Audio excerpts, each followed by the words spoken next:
गुंडा माफिया की गाड़ी से चलने वाला आज कानून व्यवस्था की बात कर रहे हैं। अनिल राजभर का ओपी राजभर पर बड़ा बयान, आइए देखें ये रिपोर्ट। खबर उत्तर प्रदेश के गाजीपुर से है, जहां यूपी के कैबिनेट मंत्री अनिल राजभर ने बड़ा बयान देते हुए कहा कि सुभाषपा अध्यक्ष ओपी राजभर को मीडिया का एक मनोरंजन का साधन बताया, तो वहीं दूसरी तरफ बिन पेंदी का लोटा भी बताया। मंत्री अनिल राजभर ने मीडिया के सवाल पर ये बात कही। सुभाषपा अध्यक्ष ओपी राजभर को लेकर पूछे गए सवाल पर अनिल राजभर ने कहा कि वो सिर्फ मीडिया के मनोरंजन के साधन भर है। उन्होंने कहा कि बीजेपी किसी तोड़फोड़ पर विश्वास नहीं करती। उन्होंने कहा कि सिद्धांत विहीन राजनीति का कहीं अंत नहीं होगा। उन्होंने कहा कि लोगों को पता है कि उनका भला सिर्फ मोदी जी ही कर सकते हैं। मंत्री अनिल राजभर ने कहा कि ओम प्रकाश राजभर की छड़ी बगैर सहारे के नहीं खड़ी हो सकती। उन्होंने कहा कि ओपी राजभर गुंडे माफियाओं की गाड़ी से चलते थे, आज वो कानून व्यवस्था की बात कर रहे हैं। ऐसे नकारात्मक राजनीति का अंत होना ही जरूरी है। दरअसल हम आपको बता दें कि मंत्री अनिल राजभर बीजेपी के प्रभुत्व जन सम्मेलन में शिरकत करने गाजीपुर पहुंचे थे। गाजीपुर से हमारे सहयोगी संवाददाता हसीन अंसारी की खास रिपोर्ट। देखिए, कोई सच्चाई नहीं है। एक तो हम लोग ऐसे लोगों के बारे में बहुत बातचीत नहीं करना चाहते। हमारे प्रेस के साथी निश्चित तौर पर बहुत मेहनत करते हैं, तो कुछ मनोरंजन के लिए भी लोगों की आवश्यकता पड़ती है। तो सच कहिए तो हमारे मीडिया के साथियों के मनोरंजन भर के साधन है। और जहाँ तक कोई तोड़ करता हो, भारतीय जनता पार्टी किसी को तोड़ने फोड़ने में कोई भरोसा नहीं रखती। और दूसरा चीज, सिद्धांत विहीन राजनीति का अंत तो कहीं न कहीं होगा। आज हो रहा है नहीं, टूट समाज जाग रहा है। समय के साथ समाज में एक सकारात्मक परिवर्तन आ रहा है। समाज विकास की मुख्यधारा के साथ जुड़कर आगे बढ़ना चाहता है। समाज के जो लोग हमारे प्रबुद्ध हैं वो समाज का विकास चाहते हैं। और सबको बहुत अच्छी तरीके से पता है कि हमारा भला अगर कोई कर सकता है तो वो मोदी जी कर सकते हैं, भारतीय जनता पार्टी कर सकती है। आज उसी का परिणाम है, उसी समझ का परिणाम है कि आज इस तरह से नकारात्मक राजनीति करने वाले लोगों का अंत हो रहा है। इनकी दुकानें बंद हो रही हैं राजनीति की। ये जो भी परिदृश्य आप देख रहे हैं, मैंने तो कई बार कहा कि ओम प्रकाश राजभर की छड़ी बिना सहारे की खड़ी नहीं होती। वो सहारा खोज रहे हैं। कम से कम भारतीय जनता पार्टी में तो कोई वैकेंसी नहीं है। खबर उत्तर प्रदेश के गाजीपुर से है। एंटी माफिया अभियान के तहत बड़ी कार्रवाई। घोसी के बीएसपी सांसद अतुल राय पर बड़ी कार्रवाई। पुलिस ने अतुल राय की 58 लाख रुपए की संपत्ति की कुर्क। गाजीपुर के भावरकोल थाना क्षेत्र के बीरपुर गांव में कुर्की।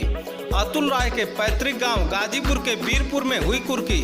अतुल राय की 7 जमीनों में वाराणसी पुलिस ने किया कुर्क। गैंगस्टर एक्ट 14(1) के तहत भेलूपुर थाने की पुलिस ने की कुर्की। गाजीपुर से हमारे सहयोगी संवाददाता हसीन अंसारी की रिपोर्ट।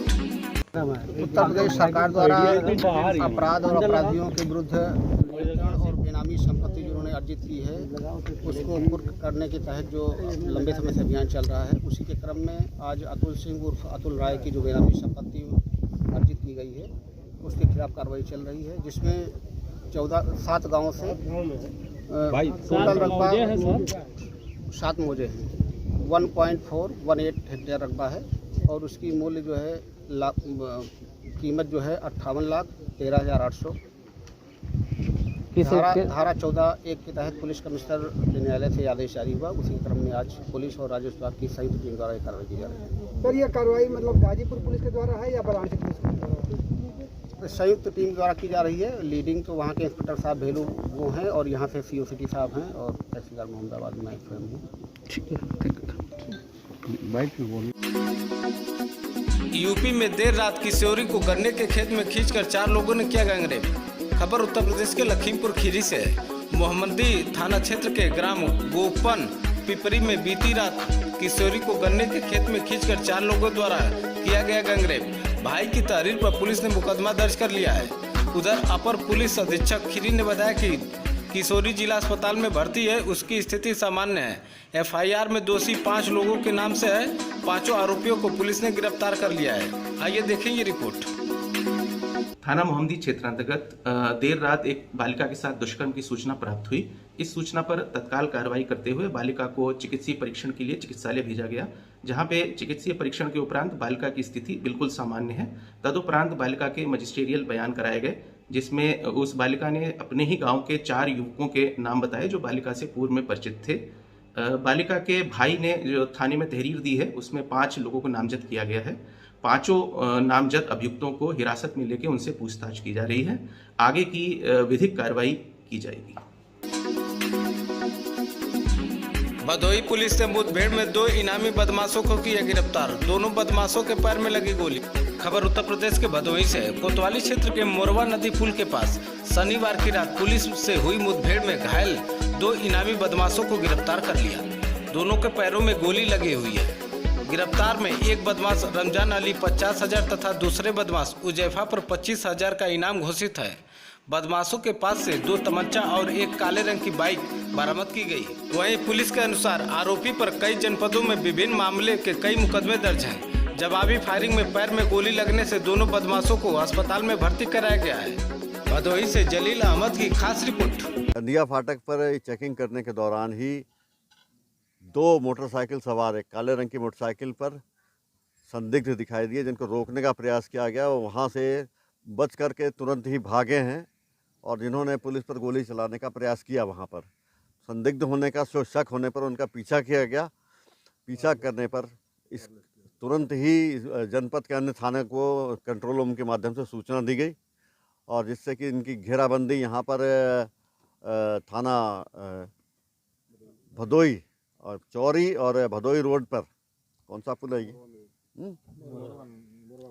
मुड़वा पुलिया पर इनकी घेराबंदी हुई है। तो यहाँ पर एसओजी की टीम, उसके प्रभारी विनोद दुबे और थाना प्रभारी भदोही, इनकी टीम द्वारा जो है इसकी घेराबंदी की गई। यहाँ पर जो है इन बदमाशों को रोकने का प्रयास किया गया। इन्होंने पुलिस टीम पर फायरिंग करी। पुलिस टीम में की इनके द्वारा की गई फायरिंग से थाना प्रभारी चौरी बाल बचे। पुलिस ने अपने आप को स्वयं को बचाते हुए पुलिस टीमों ने इनको घेरने का प्रयास किया। जब आत्मरक्षार्थ जब इनके द्वारा गोली चलाई तो पुलिस ने आत्मरक्षार्थ गोली चलाई और जिसका फलस्वरूप इनके दोनों बदमाश घायल हो गए हैं, जिनको उपचार के लिए यहाँ से तत्काल जो है वो अस्पताल रवाना कर दिया गया है। क्या जानकारी? विक्षिप्त महिला के साथ मारपीट व अभद्रता के मामले में 4 आरोपी चढ़े पुलिस के हत्थे। बच्चा चोर बताते हुए विक्षिप्त महिला के साथ की गई थी मारपीट। स्वतः संज्ञान लेकर कार्रवाई करते हुए पुलिस ने दर्ज किया था मुकदमा। वीडियो फुटेज के माध्यम से पहचान कर गिरफ्तारी में लगी थी पुलिस। कानून को अपने हाथ में लेने वालों को सख्ती से निपटेगी पुलिस। खबर उत्तर प्रदेश के गोपीगंज से है।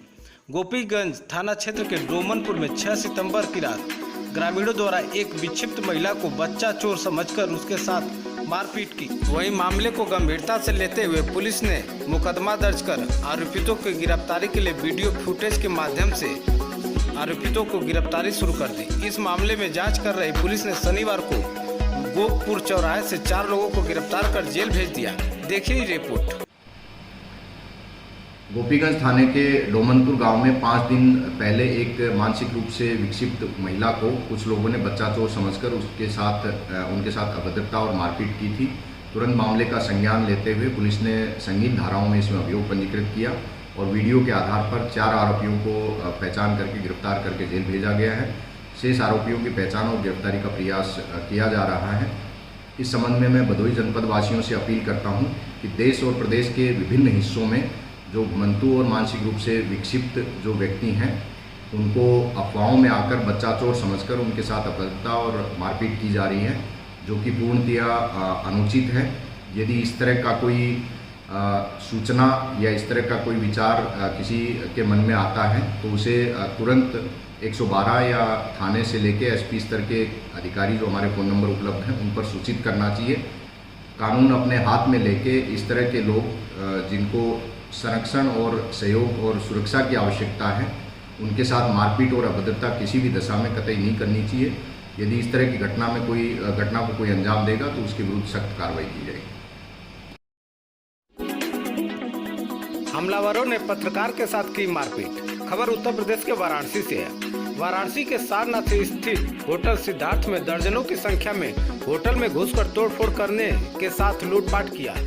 वहीं मौजूद पत्रकार व होटल के मालिक पवन पांडे ने अपने कर्मचारियों के साथ जब इसका विरोध किया तो हमलावरों ने उनके सहित कई होटल कर्मियों के ऊपर जानलेवा हमला कर दिया। हमले में कई लोग गंभीर रूप से घायल हो गए तथा होटल मालिक के सर में गंभीर चोटें आई हैं, जिसकी हालत चिंताजनक बनी हुई है। घटना की सूचना पर मिलते पुलिस ने घेराबंदी कर 3 हमलावरों को गिरफ्तार कर लिया। बाकी की तलाश सीसीटीवी फुटेज के जरिए जारी है। वाराणसी से ब्यूरो रिपोर्ट उत्तर प्रदेश। खबर उत्तर प्रदेश के वाराणसी से। ज्ञानवापी मामले में फैसला आने से पहले वाराणसी पुलिस कमिश्नर ए सतीश गणेश ने काशीवासियों से की अपील।